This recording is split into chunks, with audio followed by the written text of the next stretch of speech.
আমার বান্দি কুকুরটা যদিও নিকৃষ্ট কিন্তু আমার বান্দা আমার বান্দি আমার সৃষ্টি এই কুকুরের প্রতি আমার বান্দি তোর যখন মায়া লেগে গেছে আরে বান্দি জিন্দেগির ভিতরে যত জিনা যত গুনাহ করেছিস আর বই পাইছিলাম আমি তোর রব আমি তোর গাফফার আমি তোর খালিক আমি তোর মালিক আর কোনো পেরেশানি নাই বান্দারে ও বান্দিরে কিয়ামতের ময়দানে আমি এমন কিছু জিনিস তালাশ করে দেখব আমার বান্দার জিন্দেগির ভিতরে কোনো ভালো কাজ আছে কিনা যদি পাওয়া যায় আমি আল্লাহ শেষ পর্যন্ত এমন একটু ভালো কাজ যদি তোর মধ্যে পায় আমার নবী বলেন আল্লাহ রাব্বুল আলামিন মুস্কি হাসি দিয়া বলবে বান্দা একটা কাজের বিনিময়ে আমি আল্লাহ তোরে ক্ষমা করে দিয়েছি আমার মেয়ের ওই মহিলা সেই কুকুরকে পানি পান করাইলে কুকুরটা শুয়া থেকে উঠা দাঁড়াইয়া যখন হাঁটতে আরম্ভ করে আল্লাহ রাব্বুল আলামিন তার কুদরতি কণ্ঠ দিয়া ডাক দেয়া বলে বান্দি আমার সৃষ্টি কুকুরের এই কষ্ট দেখে তোর যখন মায়া লেগে গেছে আমার এই বান্দি আমার এই সৃষ্টি কুকুরকে পানি পান করাইয়া তার তৃপ্তি যখন তুই মিঠাইয়া দিলি তার পিপাসা যখন তুই মিঠাইলি আমি আল্লাহ রাব্বুল আলামিন তোর জিন্দেগির ভিতরে যত গুনাহ করেছিলি আরে বান্দি আমি আল্লাহ তোর জিন্দেগির সব গুনাহ আমি আল্লাহ ক্ষমা করে দিয়েছি ওই আল্লাহ এখনো আসছে না গেছে আরো জোরে কর কয়দিন থাকবো আল্লাহ হ্যাঁ আমরা এই দেশ তো দেখলাম এই বয়সে যা দেখছি আর কি 5 বছর চেয়ারম্যান আবার ফেল করলে আমরা মতন পাবলিক 5 বছর এমপি আবার ফেল করলে আমরা মতন পাবলিক ঠিক না কিন্তু আমার আল্লাহ ওই ঠিক কিনা জোরে তো আজও পর্যন্ত বলেন তো আল্লাহ যা যা সিদ্ধান্ত করে রাখছে একটা লড়াইতে পারছে কেউ একটা উদাহরণ বলেন তো সূর্যটা তিলিনগর থেকে আপনারা এই পর্যন্ত যারা বয়স 70 আছে 80 আছে বা আরো কম বেশ যারা আছে বলেন তো একসাথে সূর্যটা কোন দিক দিয়ে উঠে পূর্ব দিক থেকে উঠছা নিবে কোন দিকে আজও পর্যন্ত উঠতেছে আপনি আপনার বাফেরে দেখছেন আপনি বাফেরে জিজ্ঞাসা করেন আমরা আব্বু কইব পূর্ব দিকে উঠছে পশ্চিম দিকে নিবছে দাদাও কইবে কতই বড় বাবু কইবে কতই আর একবার জায়গার জায়গা লোক আদম আলাইহিস সালাম দিকে জিগাই দেন আদম নবীও কইব পূর্ব দিকে উঠছা পশ্চিম দিকে নিবছে ঠিক না ঠিক কিন্তু এটা তো কেউ লড়াই তারে না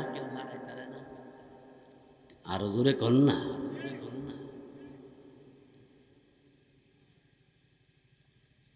আমার তারপরে শুনি আমার আল্লাহ রাব্বুল আলামিন তিনি কালামে পাক কোরআনুল কারীমের ভিতরে আল্লাহ রাব্বুল আলামিন তিনি বলেন কাইফা তাকফুরুনা বিল্লাহ আল্লাহ রাব্বুল আল্লাহ রাব্বুল আলামিন বলে বান্দা গো ও আমার বান্দা বান্দি কেমন করে রে আল্লাহর সাথে তুমি নাফরমানি করো বান্দা গো তুমি তো ছিলে মৃত ওয়া কুনতুম আমওয়াতা তুমি তো মৃত ছিলে তুমি জিন্দা ছিলে না তুমি জমিনের মাটির মধ্যে তুমি মিশ্রিত ছিলে সেখান থেকে আমি আল্লাহ জিন্দা করেছি ফা আহিয়াকুম সুবহানাল্লাহ এই বাংলা বান্দি জমিন থেকে আমি আল্লাহ রাব্বুল আলামিন করে আমি আল্লাহ জিন্দা বানাইছি সুবহানাল্লাহ জোরে কোন কেমনে তোরে জিন্দা করেছি জানোস নি বাংলা জমিন থেকে আমি আল্লাহ লিচু গাছের মধ্যে নিলাম আম গাছের মধ্যে নিলাম জাম গাছের মধ্যে নিলাম বেগুন গাছের মধ্যে নিলাম আরে বাংলা কাঁঠাল গাছের মধ্যে নিলাম আপেল গাছের মধ্যে নিলাম কমলা গাছের মধ্যে নিলাম লাল শাক পালং শাক মূলা শাক দ্বারা এই ডেঙ্গার মধ্যে আমি নিলাম আমি আল্লাহ রাব্বুল আলামিন জমিনের বিভিন্ন গাছে গাছে আমি আল্লাহ তোরে পৌঁছে দিয়েছি আমি আল্লাহ ওখান থেকে ওই গাছের ফল ফ্রুট শাক সবজি খাওয়াইয়া তোর আব্বা আম্মার শরীরের মধ্যে রক্ত তৈরি করলাম, সেখান থেকে আমি আল্লাহ বীর্য তৈরি করলাম। মুফাসসিরিনে কেরাম তাফসীরি কিতাবের মধ্যে লেখে আল্লাহ রাব্বুল আলামিন ওই মা বাবারে দুনিয়ার ফল ফ্রুট খাওয়াইয়া এর থেকে রক্ত তৈরি করে এখান থেকে বীর্য আল্লাহ মা জননীর বুকের মধ্যে জমা করছে, আব্বা জননীর পিঠের মধ্যে জমা করেছে। জোরে করুন আল্লাহু আকবার। পিঠার বুকের মধ্য থেকে আল্লাহ রাব্বুল আলামিন এখান থেকে মা বাবার সংস্পর্শের মাধ্যমে মায়ের গর্ভের মধ্যে মার রেহেমের মধ্যে নিলাম আমি আল্লাহ। তোর মার রেহেমে অর্থাৎ মার পেটের ভিতরে একটা সালা আছে, একটা ব্যাগের মতো, অর্থাৎ আলাদা একটা থলি আছে। ওই মহিলার ওই থলির নাম হলো রেহেম। এখানে আমি আল্লাহ করে রাখছি। সুবহানাল্লাহ, জোরে কর। রাখছে যে এখন আমি যত বড়, আমার আম্মার পেটের ভিতরে আমি অত বড় ছিলাম, আপনার অত বড় ছিলেন না? কত বুড়ি? 14 ইঞ্চি, ঠিক না? আয় হায় রে, এই বালক আজকে দিলি নগদ তোর বাড়িটা দেড়কানি, এরপরে তোর জায়গা হয় না। তোর মার পেটের ভিতরে 12 ইঞ্চি 13 ইঞ্চি 14 ইঞ্চি জায়গার ভিতরে তোর মেম্বারের জায়গা হয়েছিল, এরে চেয়ারম্যান তোর জায়গা হয়েছিল, এরে পীর সাহেব তোর জায়গা হয়েছিল, এরে প্রধানমন্ত্রী তোর জায়গা হয়েছিল। ওই 12 ইঞ্চি 14 ইঞ্চি মার পেটের ভিতরে তোর জায়গা হয়েছিল। এখন দেড়কানি বাড়ি, এরপরে তোর জায়গা লইয়া টানাটানি জায়গা হইল না। আরো জায়গা কিনতো, গাটোরা কিনছে, পরে গেছে গা এই কেদারেশ্বর মোড় ওখানে কিনছে, এরপরে থামে না, গেছে গা কাউতলি স্টেডিয়ামের পাশে এখানে কিনছে, এরপরে জাগাও না, গেছে গা ঢাকা গিয়ে বাড়ি দ্বারা কিনছে জায়গা, এরপরে জাগাও না, গেছে গা লন্ডন বেগম ফারাকে জায়গা কিনছে, এরপরে জাগাও না, গেছে গা আমেরিকা ওখানে বাড়ি কিনছে, এরপরে জাগাও না, এরপরে বাংলাদেশে না কেউ ওই জেনে গেছে বুঝারি না।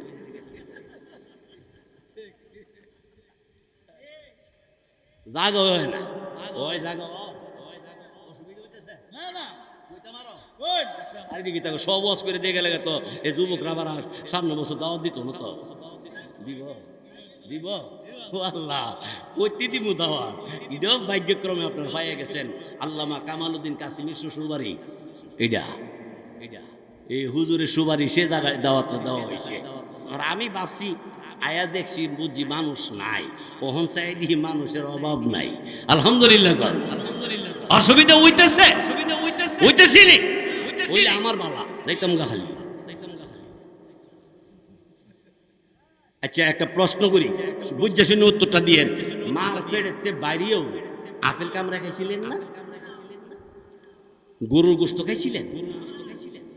কি এই বাংলা তোর আব্বা আপেল, গরুর গোশত, খাসির গোশত, দেশি মুরগির গোশত ফ্রিজ বইরা রাখছে। তুই যেদিন জন্ম হয়েছিস ড্রাম ভরা চাউল আছে, ডুল ভরা ধান আছে, কিন্তু বান্দা তুই তো ভাত খাইতে পারবি না, তুই তো দেশি মুরগির গোশত খাইতে পারবি না, আপেল খাইতে পারবি না, কোন রকমের কোন ফল ফ্রুট খাইতে পারবি না। তাহলে তুই কি খাবি? আমি আল্লাহ, তুই দুনিয়া যাওয়ার আগে আগে আমি আল্লাহ তোর মায়ের স্তনের মধ্যে আমি আল্লাহ দুধের ব্যবস্থা করে দিয়েছি। কেমন দুধ? যেই দুধের মধ্যে চিনি বেশিও না, আবার কমও না, গরমও না, ঠান্ডাও না। পুষ মাঘ মাসে শীতে মার সমস্ত শরীর ঠান্ডা হয়ে গেলেও মায়ের স্তনের বুকের দুধ ঠান্ডা হয় না। কে গরম রাখছে একবারও তুমি চিন্তা করলা না? দুনিয়ার যত দামি দুধই হোক, এই দুধের মধ্যে চিনি বেশি হয়েছে না কম হয়েছে দেখুন লাগে, পানি গরম করুন লাগে, ফিটার জাহন লাগে, ফিটার ভালো করে ওয়াশ করিয়া আবার ফিটারও দুধ দিয়া পানি দিয়া কতক্ষণ লাগায়া করুন লাগে। আল্লাহ আমি এমনভাবে ফিটার বানিয়ে রাখছি তোর ফেড বুক লাগবো আর মার বুকে মুখ লাগাবি, অটোমেটিক দুধ চালু হয়ে গেছে। গ্যাসের চুলা জ্বালাইবার দরকার নাই, গরমও করণ লাগতো না, ফ্রিজও রাখুন লাগতো না, ঠান্ডাও না গরমও না,